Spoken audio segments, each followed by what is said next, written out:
Lajmi i ndalimit të Federica Mogherinit nga policia belge në fillim të kësaj jave bëri bujë të madhe në të gjithë Evropën. Zonja Mogherini, që ishte rektore e Kolegjit të Evropës në Bryzh, u shoqërua në polici së bashku me një antar të stafit të kolegjit dhe një tjetër zyrtar të Komisionit Evropian, lidhur me një hetim për manipulimin e një tenderi.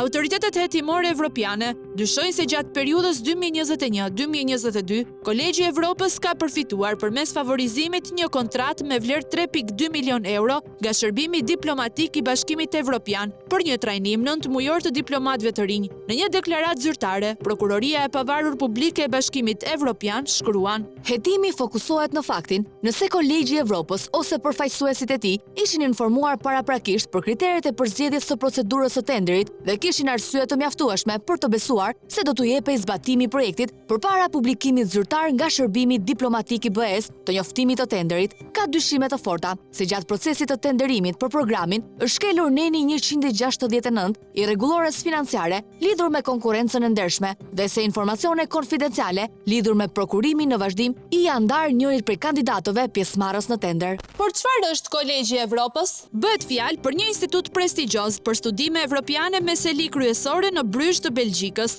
Të diplomuarit nga vende të ndryshme të Evropës mund të ndjekin aty studime pas universitare dhe të përgatiten në fushën e bashkëpunimit dhe integrimit evropian. Ndërkohë, prej 3 vjetësh ky kolegj është drejtuar nga Federica Mogherini, e cila më herët ka qenë ministre e jashtme e Italisë dhe për 5 vjet ka mbajtur postin si përfaqësuese e lartë e Bashkimit Evropian për politikën e jashtme, duke qenë numri 1 i diplomacisë evropiane. Në analizën që mediat e huaja bëjnë për Mogherinin, ajo është parë si një politikane komplekse, me drejtijet që shoqërojnë investimin në konfliktin Rusi-Ukrainë, apo lënien mënjan të politikës evropiane në lindjen e mesme. Por në kontekstin lokal të Ballkanit Perëndimor, Mogherini do të mbahet mend edhe për miqësinë që kishte me kryeministrin Edi Rama, ndaj të cilit nuk i ka kursyer komplimentat sa i takon arritjeve të qeverisë së tij. Mendoj se Shqipëria është mjaft e vetëdijshme se çfarë nën kupton reformimi dhe shndrimi në thellësi një vendi, duke qenë se e keni bërë këtë. Por se që thon nga fjalët në vepra, sepse pas miqësisë mes të dyve, erdhi momenti i themelimit në Tiranë të një dege të Kolegjit të Evropës, që mori formë më shumë se një vit më parë. Ky lajm u mirëprit, pasi ashtu siç u shit edhe nga kryeministri, dukej se Shqipëria do të kishte një universitet me standarde evropiane, që hapte dyert për studentët tanë dhe një diplom që lëshoi nga institucionet të Bashkimit Evropian. Por në të vërtetë nuk është plotësisht kështu. Kolegji i Evropës në Tiranë është vërtet një dege aty të Bryzhit, siç është edhe ai i Natolinit në Varshavë. Por mësimi në këtë universitet ka një tarif as pak modeste, prej 27.000 eurosh në vit. Me këtë vlerë mbulohet regjistrimi, udhëtimet studimore, akomodimi, interneti dhe ushqimi. Qeveria shqiptare mbështet studentët me 5 bursa, ndërkohë që për vitin akademik 2025-2026 janë përzgjedhur për të studiuar 41 student, nga të cilët vetëm 10 prej tyre nga rajoni Ballkanit Perëndimor dhe pjesa tjetër nga vendet anëtare të Bashkimit Evropian. Pra në Tiranë, në Kolegjin e Evropës do të kenë akses ata që kanë mundësi të paguajnë dhe ata pak që mbështeten me bursë nga qeveria. A është kjo një padrejtësi ndaj qytetarëve shqiptar dhe taksave të tyre? Ja ta sqarojmë. Pikë së pari, qeveria shqiptare pas firmosjes më 6 tetor 2023 të memorandumit të mirëkuptimit mes Kolegjit, Ministrisë së Arsimit dhe Sportit dhe Bashkisë së Tiranës, i propozoi në muajin mars Kuvendit të Shqipërisë të ratifikojë marrëveshjen për themelimin e Kolegjit të Evropës për hapjen e një dege në Tiranë. Por përpara se kjo marrëveshje të miratojë nga Kuvendi, Këshilli i Ministrave miratoi një vendim që autorizonte Fondin Shqiptar të Zhvillimit si autoritet kontraktor për të realizuar projektin Kolegji i Evropës. Vendimi po ashtu jepte të drejtë Fondit Shqiptar të Zhvillimit që të hartoj kërkesën për të marrë fonde për këtë program në Ministrinë e Financave.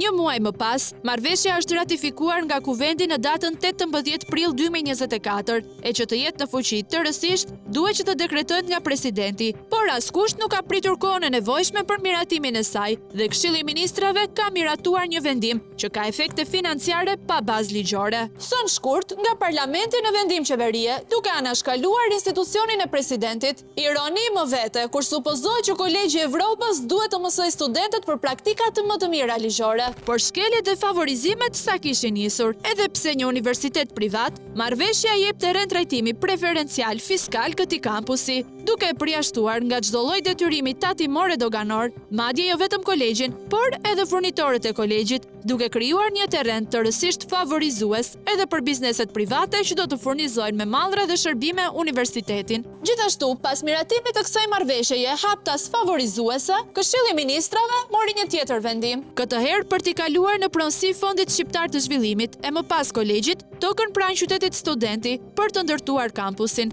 Në total u vendosën në dispozicion 4.000 metra katror truall nga pasuritë publike të Shqipërisë për Kolegjin e Evropës. Madje edhe fondet për ndërtimin e godinës do të jepen nga taksat e shqiptarëve. Në total, ndërtimi dhe arredimi i infrastrukturës së këtij kampusi do t'i kushtoj taksa paguesve tan 21 milion euro. Këto para kanë kaluar menjëherë në buxhetin e Fondit Shqiptar të Zhvillimit, i cili më datën 21 gusht 2024 ka hapur garën për të përzgjedhur kompaninë që do të kryej punimet. E që sigurisht ata që do ndërtojnë Kolegjin e Evropës nuk janë kompani evropiane, por shqiptare. Fitues në këtë tender është përzgjedhur Bashkimi i Operatorëve Ekonomik, fusha me Ed Konstruksion, me një ofertë prej 15.2 milion euro, 1.7 milion euro më të ulët se fondi limit, por 820.000 euro më të lartë se ajo një tjetër operatori që ka marrë pjesë në këtë garë, kompanive Progin dhe Alba Beton. Godina do të përbëhet nga 3 ndërtesa, ajo publike me 5 kate, ajo universitare me 7 kate dhe godina e delegatëve me 5 kate.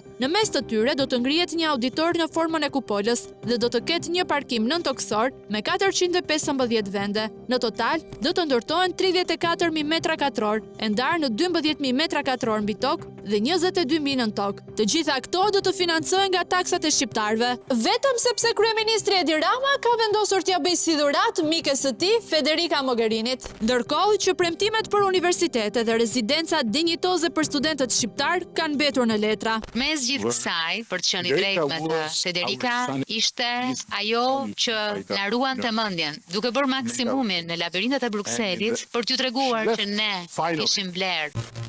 Ditën e njëjtë, e gjendur në një situatë jo të favorshme, për shkak të hetimeve të nisura nga zyra e prokurorisë evropiane, Federica Mogherini dha dorëheqjen për t'u hetuar në gjendje të lirë si qytetare e thjeshtë dhe jo të interferojë drejtësinë duke mbajtur postin e rektores së Kolegjit të Evropës. Një standard që kryeministri ynë nuk e ka pranuar në rastin e zëvendëses së tij, Belinda Balluku. Ndryshe nga çdo funksionar publik që mund të pezullohet, ministri i pezulluar jo vetëm që nuk firmos dot vet asgjë, por ama bën që askush tjetër të mos marrë dot vendim dhe të firmos në emër të dikasterit. Prandaj edhe un kam shkuar në gjykatën kushtetuese. Mbase video radhës e kryeministrit do të jetë një ankesë për prokurorinë e pavarur publike të BE-s. Fundja, si mund të bllokohet procesi i mësimdhënies në Kolegjin e Evropës në Tiranë për shkak të mikes së tij të akuzuar për korrupsion?